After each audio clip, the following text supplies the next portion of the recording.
Magandang umaga po sa inyo lahat. Ako po, former Governor Chavit Singson ng Ilocos Sur. Ang gagawin ko po, manalo at matalo, yung ginagawa ko na ngayon. Yung modernization ng electric vehicles, electric jeep, electric tricycles, electric motorcycles. Matagal na pong programa ito ng gobyerno, hindi magawa-gawa. Dahil pinapadala sila sa land bank para umutang. Mag-down payment ng 500,000, mag-porsyento. So matagal na po yun. Nakita kami minsan ni President Marcos, kako, this time, Mr. President, mangyayari na yan dahil ako mag-provide lahat ng electric vehicles, electric jeep, tricycles, motorcycles, without any down payment, without zero interest, without guarantee from the drivers. Ang magagaranti yung mga mayors, governors, or transport group or cooperative. Buong Pilipinas po yun, malaki po yun, ginagawa ko na. Parating na yung factory ko galing sa Korea, worth 500 million. At mag-uumpisa na po kami by December, latest January. Mass production na po kami. Quality dahil Korean technology. Pero dito gagawin. Ang body, manipis po na bakal, pero hindi ginakalawang. So, na-check na po lahat yan. Yung prototype ng dalawa, nandito na. Ginagamit na ngayon yung mga transport group. At nagpunta mga transport group sa bahay. Sabi ko, hanapin nyo muna yung pinakamura para hindi nyo ko mabintangan na nagdinegosyo. Dahil tulong ko lang lahat to sa ating mga drivers na walang sasakyan para sa mga mahihirap. So nagharap po sila sa China, Korea, Philippines, pinakamura po, 3 million. Kako, para tunay na tulong gagawin ko, ibibigay ko lang sa inyo 1.2. More than one half ang hinati ko, 1.2. Buong Pilipinas po yon. At may dagdag pa doon yung card na ginagawa na namin. Meron kaming card na ginagawa sa aming bayan, na kung anong bayad nila, yun ang card nila. Etong card na ito, international, worldwide, dahil Visa card. Narbacan card. Lahat ng bayan magkakaroon, ang buong Pilipinas, mamimigay kami libre with bank account, credit card na as a debit card. Okay. So, ito po, gawa-gawa lang namin, pero maandar. So, yun po gagawin ko, manalo at matalo, para matulungan ang ating kababayan uunlad ng ating bansa dahil ang ekonomiya natin pag nasa bangkong pera. Ang pera, mga tao ngayon, karamihan, nasa unan lang, tinatago kung saan tinatago. Pag nawala, away. Pag hawak-hawak, may taya sabong, nawala na.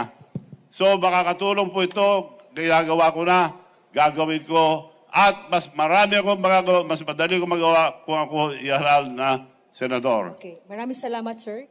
Salamat Two minutes po. is up. Yeah. Tanong po sa media number 1. Melanie. Mean, I'm sorry, Net 25. Miss Mean. Sir, good morning po. Tatakbo kayo under ng what party po? Administration din? Independent, pero ang partido ko, LL. Ano po yun, sir? Lakas loob.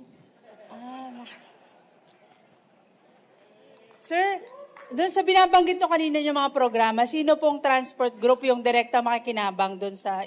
Lahat ng transport group, yung Magnificent Seven at mga buses, lahat ng drivers, nagpunta na po lahat sa bahay at magpipirman na kami dahil mass production na po kami. Lahat ng transport group, no exception, the whole country, nakipag-uusap na po sila sa akin. Michael Rogas. Gov. Michael Rogas po, from Radyo Pilipinas. Saan po ninyo kukunin yung pong pondo para po sa sinasabi po ninyong programa na pagbibigay ng jeepney modernization at hindi po ba kayo malulugi sa kaning gawin po ninyo ito? Saan ko kukunin? Apo. Ako nang bahala doon, sagot ko yun. Isa lang salita ko, gagawin ko. Hindi po ba kayo malulugi, Gov? Kung Lugi. Malulugi ako ron.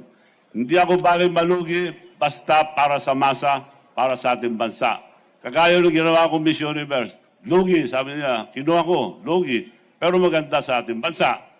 it was considered as the most successful Miss Universe ever in the entire world. So binibigay sa akin ng Miss Universe, anytime, gawin ko raw, wala nang down payment, wala nang, may discount pa. So yun ang nangyari, the best Miss Universe ever. Walang nakakuha po sa Pilipinas ever, not even the government. Nagawa ko po yun. Last question po. Meron din po kayong digital bank. Maaari niyo po ba kami bigyan ng konting background nitong digital bank po ninyo, Gov?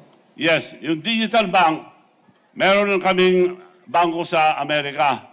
Bihira po maka-approve ng bangko sa Amerika. Meron akong bangko ron, Bigan Bangko International. Meron din akong local bank at meron kaming digital bank.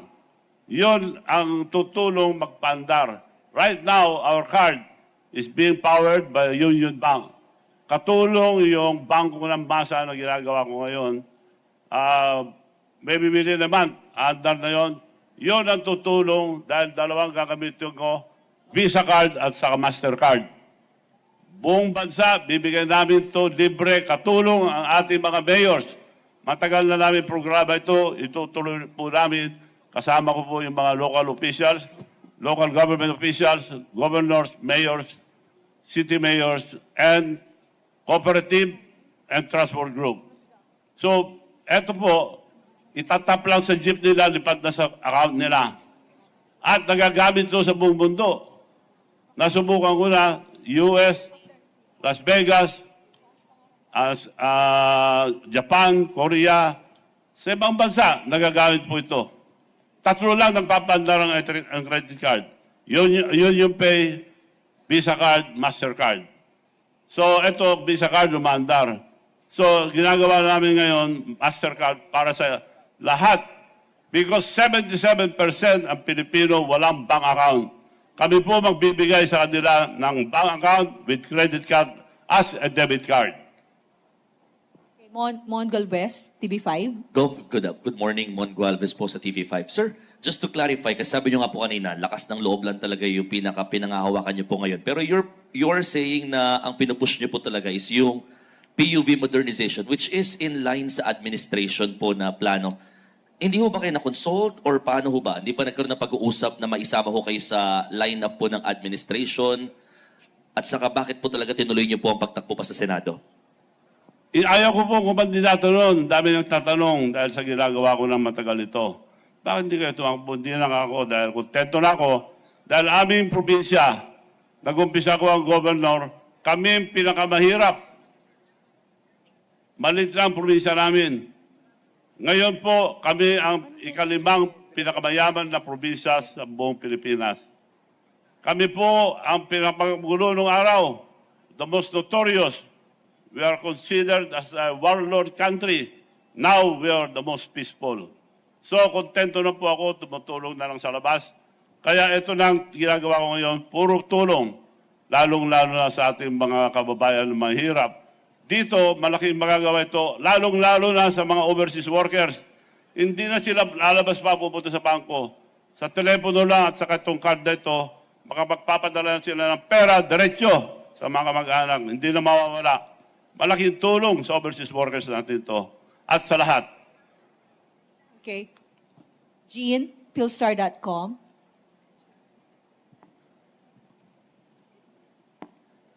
Sir, hello. You said that whether or not you win, you'd fund EV vehicles. So why the need to run for senator?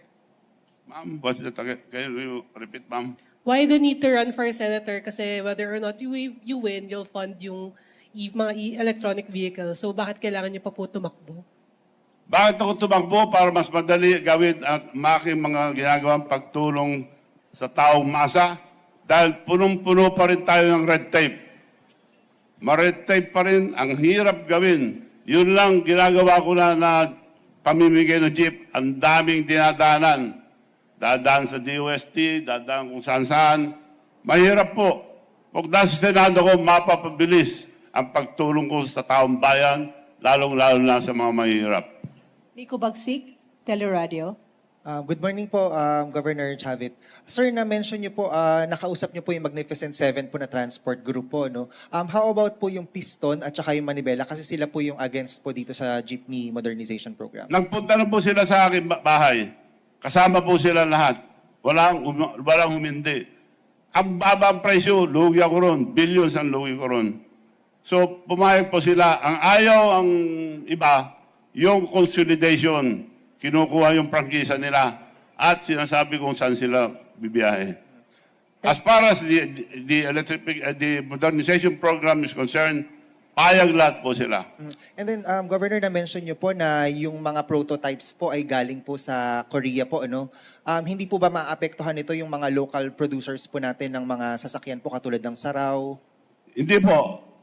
Dinala ko na rito. Dito ko gagawin. Dito factory. Kung gusto nila tumulong, sila mag-supply. Kung mapapantayan nila yung pagtulong na ginawa ko. Makakatulong sila kung mag-supply sila ng mga parts. Pero kung makipag-compete sila, okay lang. Sila lang gumawa. Dahil hinati ko yung presyo, lugi ako ron. And then finally na lang po, Governor, kayo po ay tumatakbo din po ba under the former President Duterte's party or hindi po? Wala. Pasalamat ako kay President Duterte dahil in-endorse ako. At si Presidente Marcos, tinulungan ko. Ang plano lang niya noon, Vice President. Ako nagsabi na Presidente i-file. Pero pag-file si Sara, dahil napakalakas ni Sara, bababa ka, I'll have the leverage to talk to Sara na maging Vice President ka, protected ka na, hindi ka na madadaya. Tinulungan ko si President Marcos, hindi pa ko in-endorse ko. In-endorse ako, pasalamat kay President Marcos. Kung hindi niya ko i-endorse, salamat pa rin. Sir, Mr. Governor, tapos na po yung 2 minutes natin. Maraming salamat po sa inyong Thank lahat. you.